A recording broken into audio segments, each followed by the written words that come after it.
One of the things that terrifies most people about building new construction inside the city limits is going to be the permit. So let me break it down for you as easy as I possibly can. So first of all, we're going to think about the permitting process kind of like an umbrella. At the very, very top of this umbrella, you have one master permit that covers all of the permits underneath it.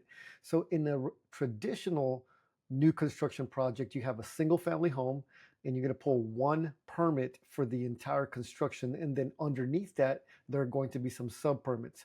But what we are doing is we're building duplexes, which means that Unit A and Unit B have to have their own individual permits as we do this.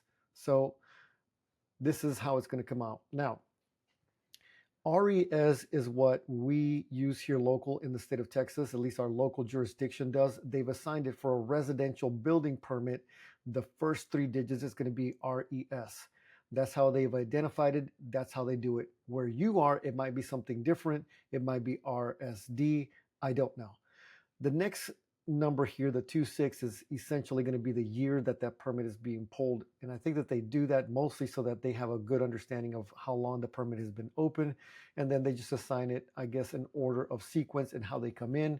So 001 would be the very first permit that got pulled in 2026 for residential new construction. Now, again, this is going to be for Unit A, and then we have the other one that's going to be for Unit B. So we get these since we're pulling the permits at the exact same time, we just go ahead and just do them both simultaneously or one right after the other. So next, we have to get both of these permits over to the guys that are going to be doing the trade work. In Texas, we are required to have a master license if you're going to be pulling air conditioning, electrical, and plumbing. Air conditioning basically refers to the mechanical. So MEPs is the acronym that we use. Now, the air conditioning guy is going to have to use this particular permit for Unit A, and he's going to be assigned a specific permit just for that side. And then the plumber as well, and then the electrician as well is going to be pulling his permit. Now, we've gotten the MEPs there, or the MPE, whichever way you want to look at it. After we do this, we still have a few more permits that we need to pull. In Texas, we're required to pull a water and sewer permit. Now, these first three have to be pulled by the person that has the master license. I cannot pull those because I am not master licensed in any of these trades, and I am not going to be doing the work myself.